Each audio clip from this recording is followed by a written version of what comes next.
Earth. Now I'm going to play something by my interview with John Lundberg, who's a crop circle maker. I talked to him last night. So here's the first half of that interview. First off, I'd like you to tell me how you came to be involved in circle making.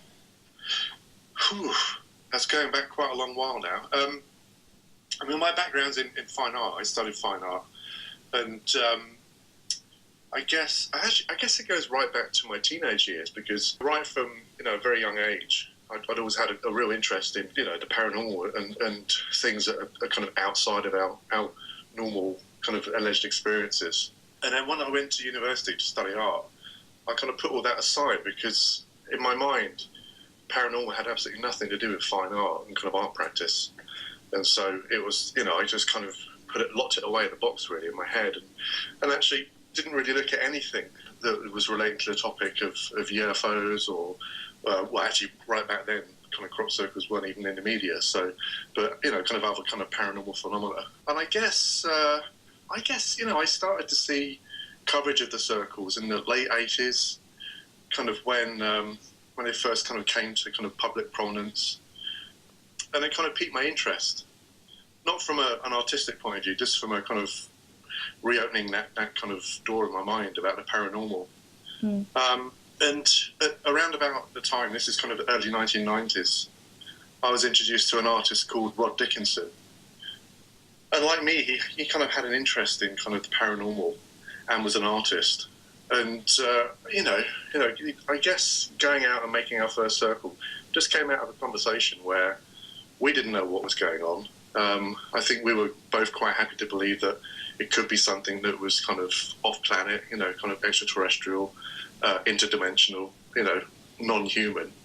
And I think just kind of like a practical experiment, we decided to go out and make a crop circle just to see what's possible. I think that was really the genesis of it.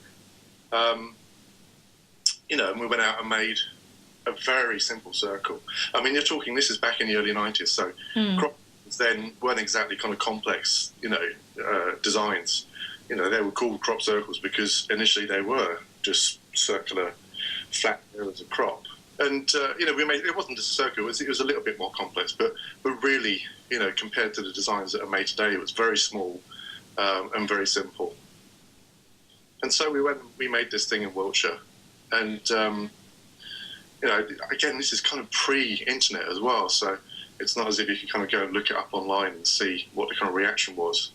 We kind of had to wait around, and I think the first kind of inkling we got that something interesting was going to happen was that there was a magazine called The Seriologist, and they had written something about this crop circle that we'd made, and had got quite excited about it, and had immediately taken it on board as part of the kind of genuine crop circle phenomenon.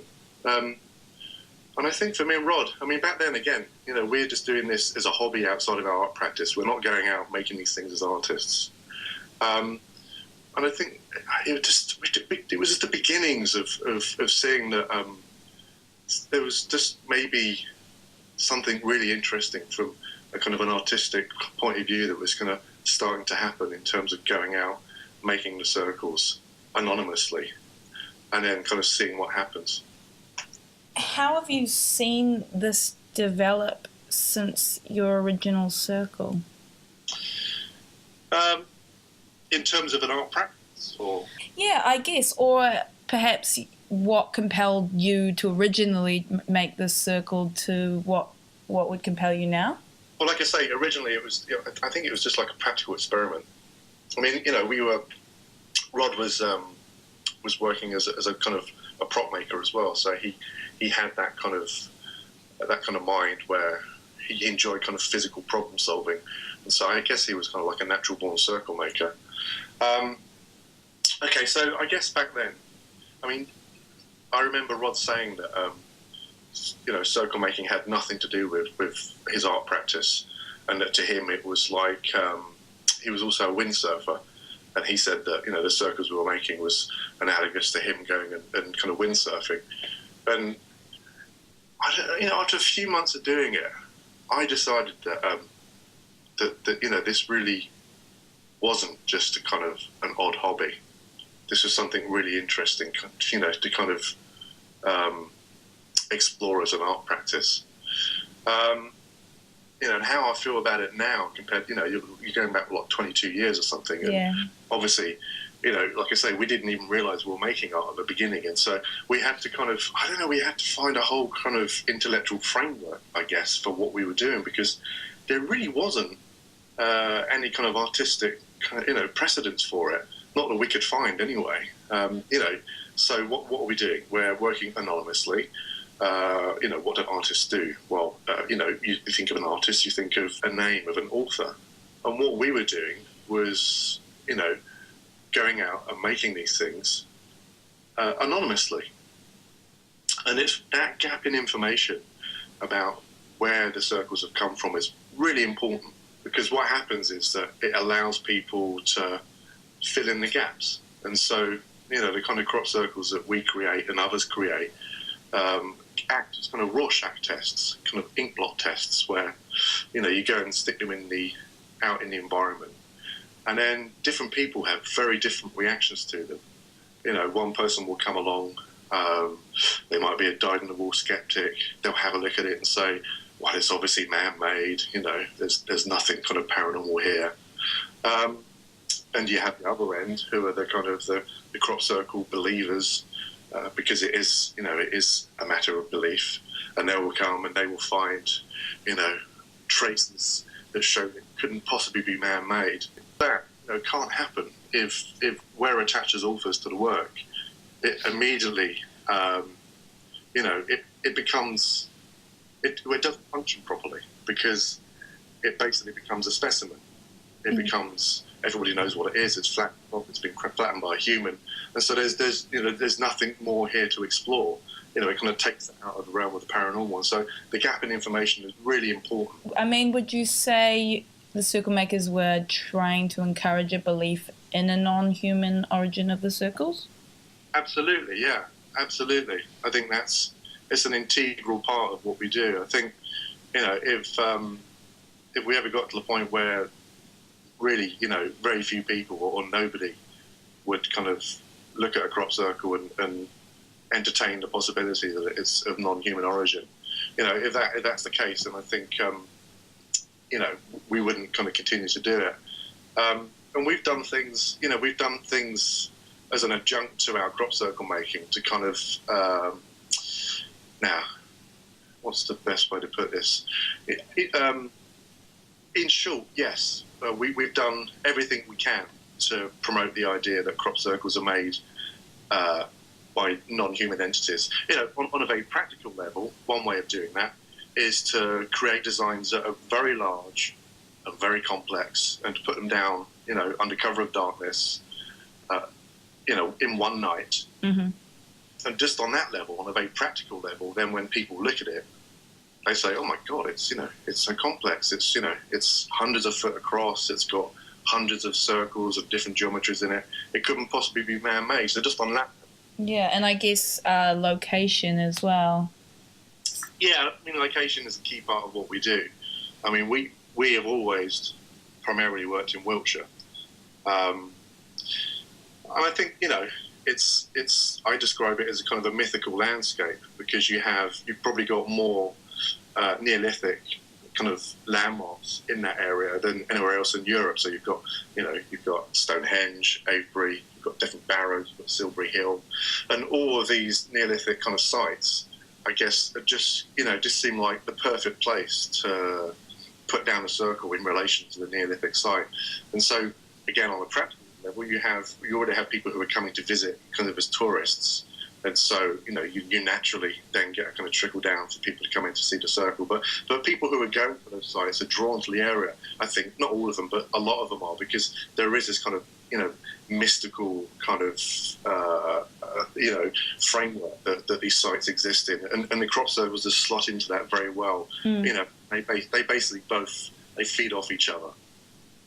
People are having spiritual and paranormal experiences in these formations. Do you think that the higher consciousness significance placed upon the circles could infuse them with some sort of power beyond just myth?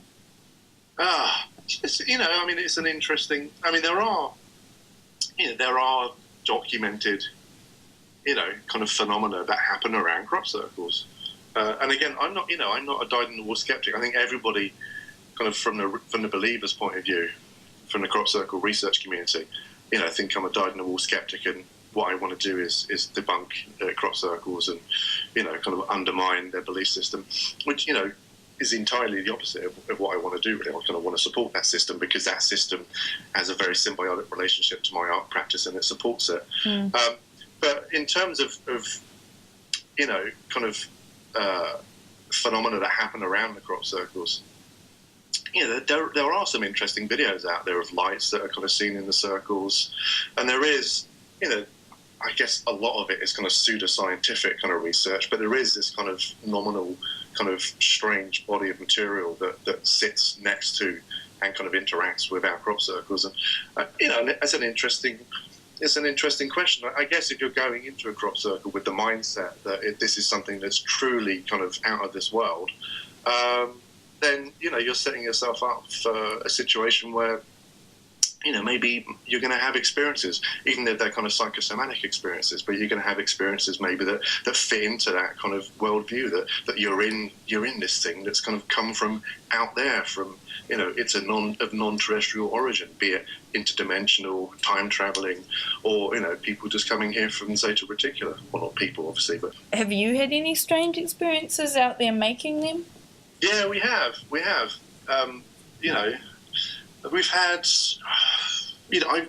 we've not had kind of massive structured craft with aliens waving at the window, but we've seen some skies, and I think that the thing that we've come across repeatedly, and you have to put a caveat to it that we're doing this in the context we're out in the middle of nowhere, and it's entirely possible that what we're experiencing are kind of natural phenomena, maybe very rare natural phenomena, but it is possible. But one of those things that we have experienced is kind of like flashes of light, almost like a kind of a flash gun going off at very close proximity in front of your eyes. And when this first happened, we were worried that kind of researchers had rigged the field with cameras, trying to catch kind of crop circle makers. And so we kind of went around the perimeter of the field looking for these cameras that were doing these flashes, and we couldn't find anything. And that was the first of many times that happened. I remember back in the mid-90s, I was making a crop circle. It was just me and one other person, and we were doing it in a field that actually had two standing stones in the field, and I was walking a perimeter, kind of of the circle, and I was coming around, and I was lining up with these two big kind of Neolithic rocks, and as they lined up in my vision, this massive blast of light kind of hit me and felt like it kind of completely lit up the field, and that really freaked me out, because I guess I had a sense of foreboding beforehand. I felt like something odd was going to happen, and then something did happen.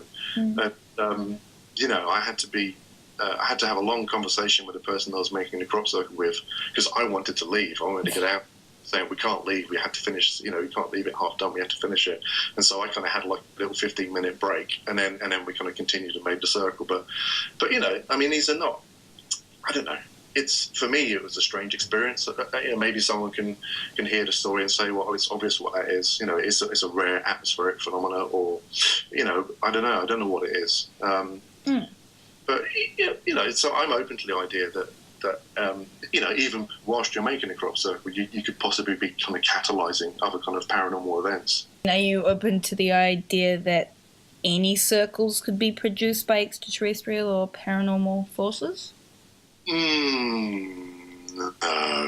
If I'm being honest, I guess early on, obviously when we didn't really know the totality of where the circles were coming from and who was making them, I would always look at circles that we'd not made and think, maybe. But, whatever it is, 22 years down the line, no, there's really very little, probably no room, I think, for me to believe that any crop circle is made by anything other than, me and my friends mainly.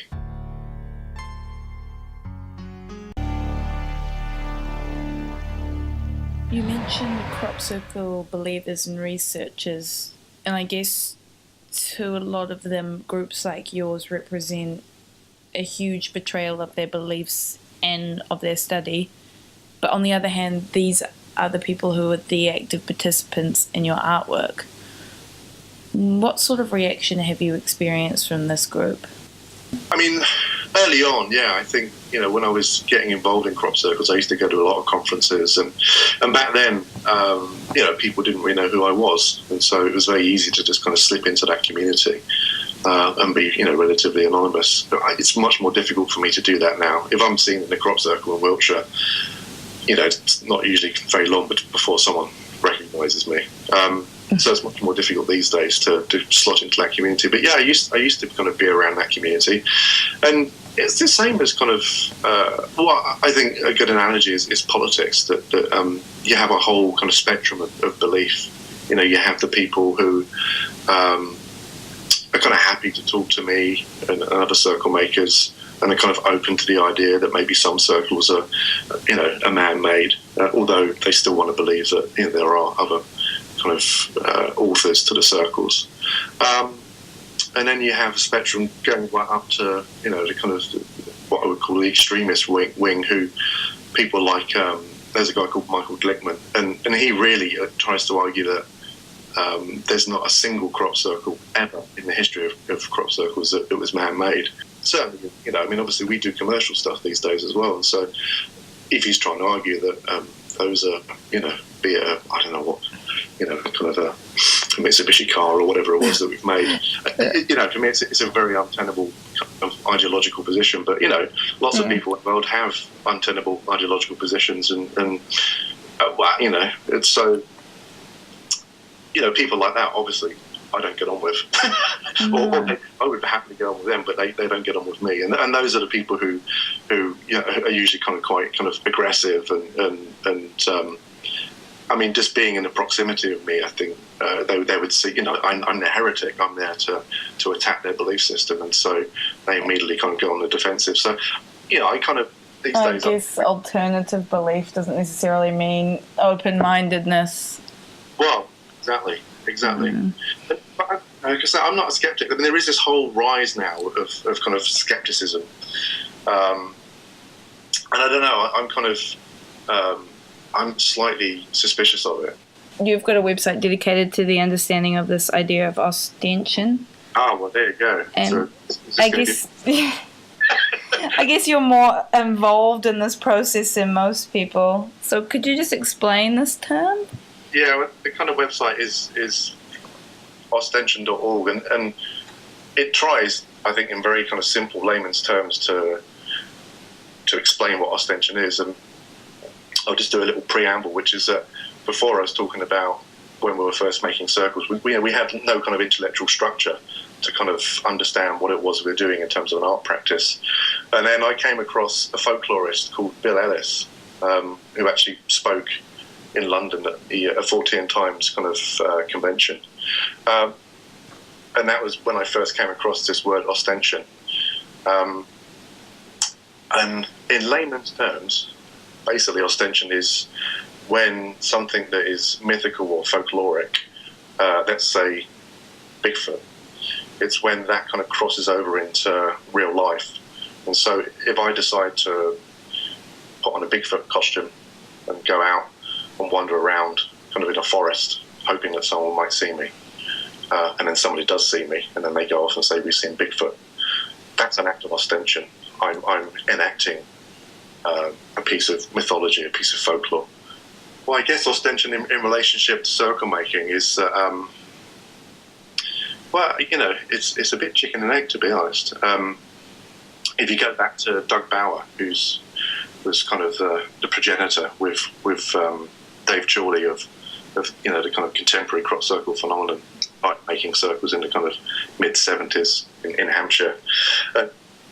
And Doug took his inspiration from a news report he used to live in Australia, and there was reports of these what were called saucer nests that were swelled into kind of reed beds in Tully, Australia, and he'd seen this on the front cover of the newspaper. And there's a UFOs had come down and taken off, and it was the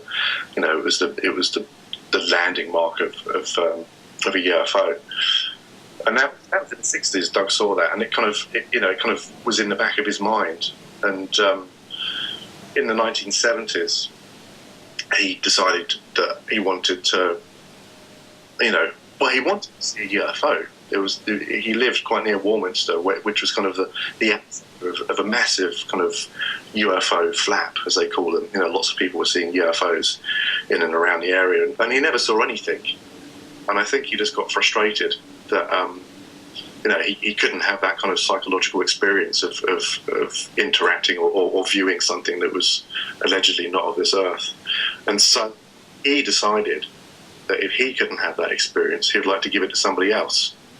And that's when him, along with Dave Chorley, decided to sneak out into a wheat field in the dead of night in Hampshire and swirl, initially just with their feet, a very simple circle, hoping that someone would see it and think that a UFO had landed.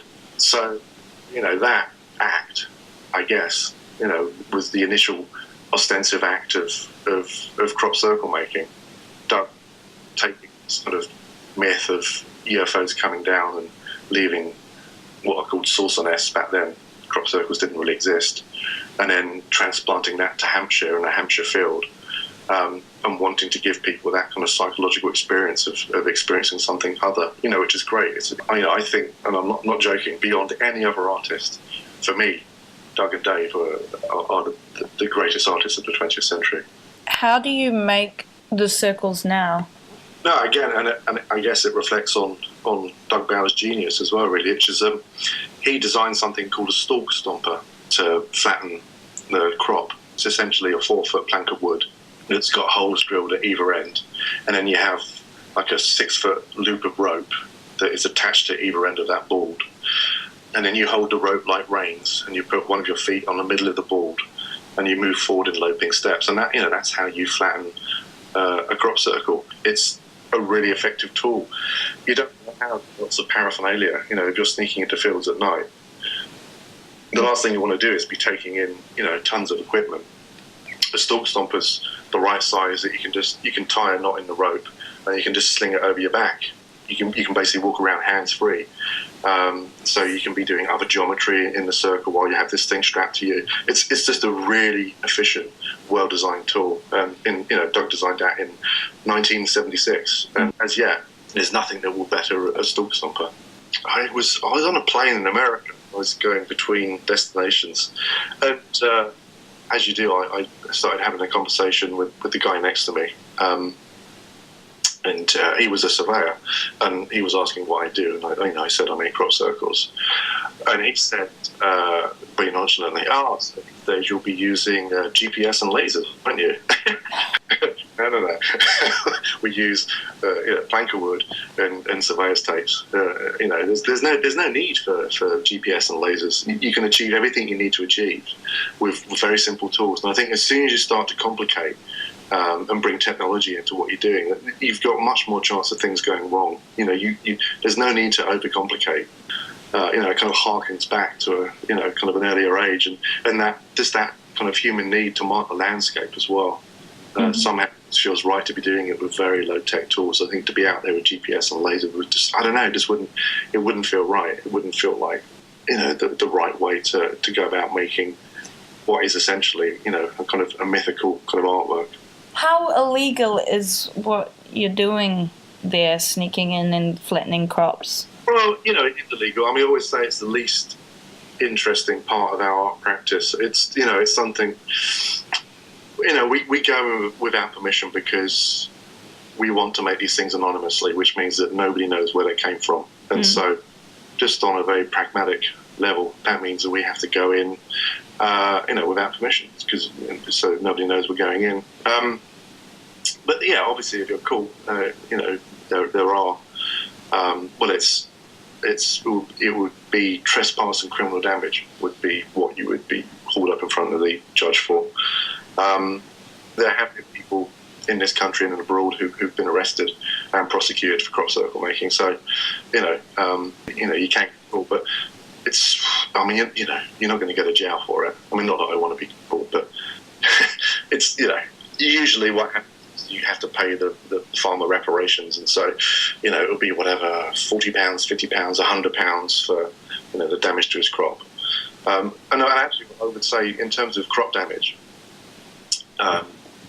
it's not the act of making the circle that does the most damage. It's actually all of the people who go to visit the circles. Because just making a circle, actually, you lay the crop down quite lightly. It's when people go in and then trample all over it that it becomes more of a problem for the farmer and they can't really harvest it. So, if you go and visit a circle, tread lightly.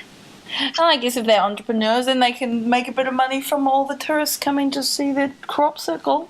And some do. I mean, it's no exaggeration to say that over the years we have generated millions of pounds of revenue in Wiltshire. Kind of the tourist industry there, a lot of it revolves around going to see crop circles, and it does sometimes generate revenue for the farmers. I harken back to a case which was in 1996. There was a crop circle that appeared opposite Stonehenge in Wiltshire. Beautiful, kind of like it was called a Julia set. It's kind of a spiral of circles, and it was attracting at certain times more visitors than the Henge was, and it was stopping traffic on the A404. And I know the fact that farmer made well in excess of £30,000 over a kind of a few weeks, having someone standing at the gate, and charging people. I think it was £1 initially, then £2.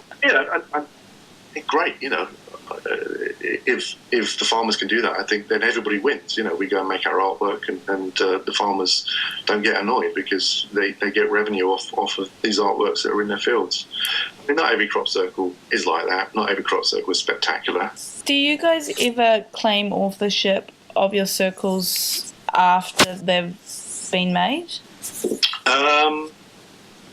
No, I think it's rule one really for being a circle maker is you just don't claim your work. It doesn't make sense to do that. I think when you start off as a circle maker, you go through a series of stages, because you go and make a circle, and the first thing you want to do early on is just go and tell everybody that you made it. Look what I made. Look what I made. So it's a bit like a magician and his tricks. The power of the magician comes from the fact that he doesn't reveal his secrets. And the power of the circle makers comes from the fact that we don't reveal, authorship of what we make. And there's no point. There really is no point, because I could say to you, I made this one, I made this one, I made that one.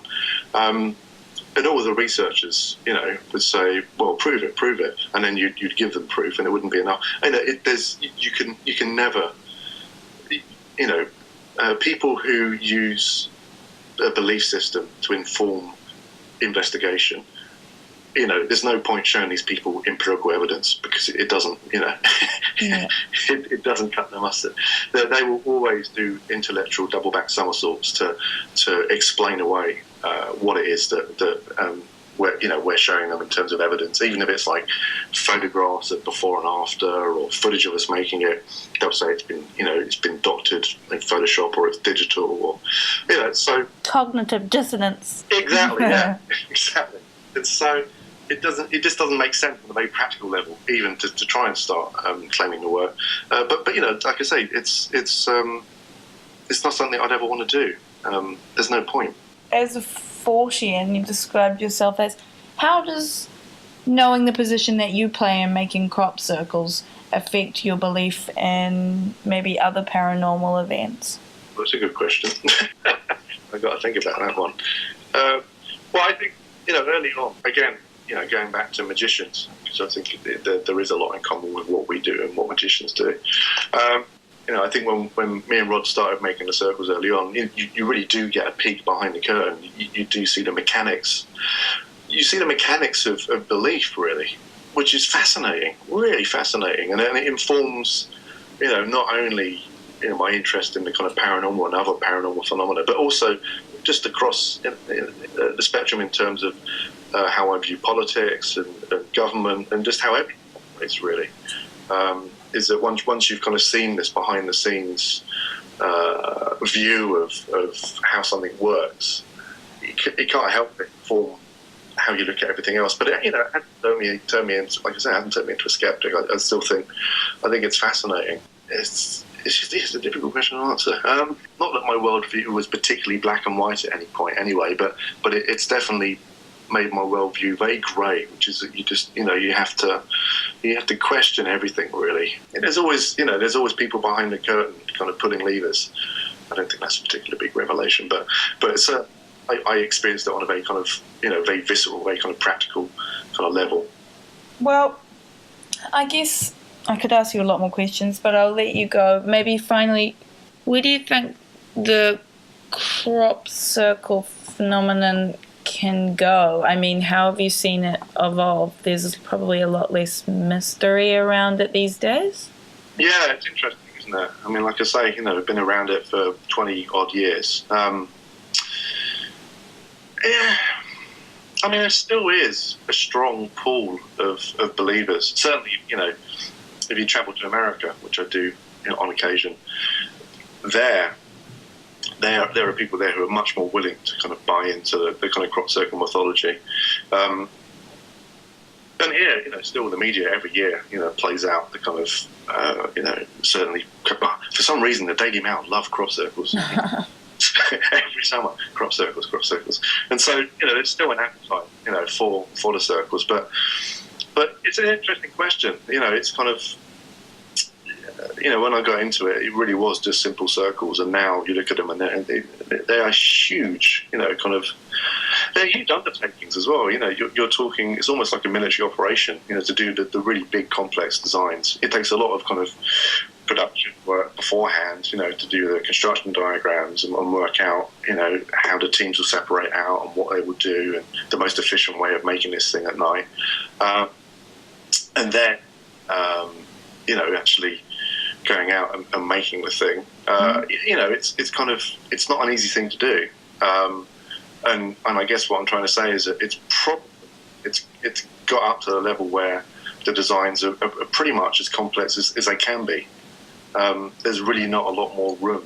There are just, kind of time and limits and physical limits on what can be done, between 4 to 6 hours at night. And so I guess what I'm saying is I think that we kind of probably have reached the kind of limit of complexity and size, really. Certainly for things that are made, under cover of darkness in one night. I think what you see out there is the biggest and the best ones that are pretty much as big and as complex as they can get. And so I don't think there's a huge amount of more room for size and complexity to kind of go up. But, it's like saying, it's like writing off painting, isn't it, as a medium? I mean, obviously, it's just, at the end of the day, it's a canvas. Mm. And it's a canvas for, whatever kind of visual imagery you want to put on it. And so, from a physical point of view, it's kind of reaching, it's kind of, the top levels of what's possible. But from an intellectual point of view, I think, you can reinvent and twist inside and change, the actual visuals of what you're looking at kind of indefinitely, to infinity, really. And so there is, as a creative medium, there's still a very rich kind of well. I don't think we've kind of dried up. I don't think it's all kind of, we've played out, we've done everything. It can feel like that sometimes. Sometimes I think I kind of lack creative inspiration, but you will find inspiration from the oddest of places. I guess the mythology will continue to evolve in some way. Yeah, I guess so. Yeah, there is. Yeah, and there are things afoot as well in terms of trying to help that along in various ways. I'd like to see, there are other circle makers kind of coming through, but, I would love to see someone come along and do something with the crop circle phenomenon that, I haven't thought of. And I look at it. And I think just kind of like a practical experiment, we decided to go out and make a crop circle just to see what's possible. I think that was really the genesis of it. And we went out and made a very simple circle. I mean, you're talking, this is back in the early 90s, so crop then weren't exactly kind of complex, designs. They were called crop circles because initially they were just circular, flat areas of crop. And, we made, it wasn't just a circle, it was a little bit more complex, but really, compared to the designs that are made today, it was very small and very simple. And so from an artistic point of view, just from a kind of reopening that kind of door in my mind about the paranormal. And around about the time, this is kind of the early 1990s, I was introduced to an artist called Rod Dickinson. And like me, he kind of had an interest in kind of the paranormal and was an artist. And, I guess going out and making our first circle just came out of a conversation where we didn't know what was going on. I think we were both quite happy to believe that it could be something that was kind of off-planet, kind of extraterrestrial, interdimensional, non-human. Earth. Now I'm going to play something by my interview with John Lundberg, who's a crop circle maker. I talked to him last night. So here's the first half of that interview. First off, I'd like you to tell me how you came to be involved in circle making. That's going back quite a long while now. My background's in fine art. I studied fine art. And I guess it goes right back to my teenage years, because right from a very young age, I'd always had a real interest in the paranormal and things that are kind of outside of our normal kind of alleged experiences. We made this thing in Wiltshire, and again, this is kind of pre-internet as well, so it's not as if you could kind of go and look it up online and see what the kind of reaction was. We kind of had to wait around, and I think the first kind of inkling we got that something interesting was going to happen was that there was a magazine called The Seriologist, and they had he'd written something about this crop circle that we'd made, and had got quite excited about it, and had immediately taken it on board as part of the kind of genuine crop circle phenomenon. And I think for me and Rod, back then again, we're just doing this as a hobby outside. And then when I went to university to study art, I kind of put all that aside, because in my mind, paranormal had absolutely nothing to do with fine art and kind of art practice. And so it was, I just kind of locked it away in a box really in my head, and actually didn't really look at anything that was relating to the topic of UFOs or, actually right back then, kind of crop circles weren't even in the media. So, but kind of other kind of paranormal phenomena. And I guess I started to see coverage of the circles in the late 80s, kind of when they first kind of came to kind of public prominence, and it kind of piqued my interest.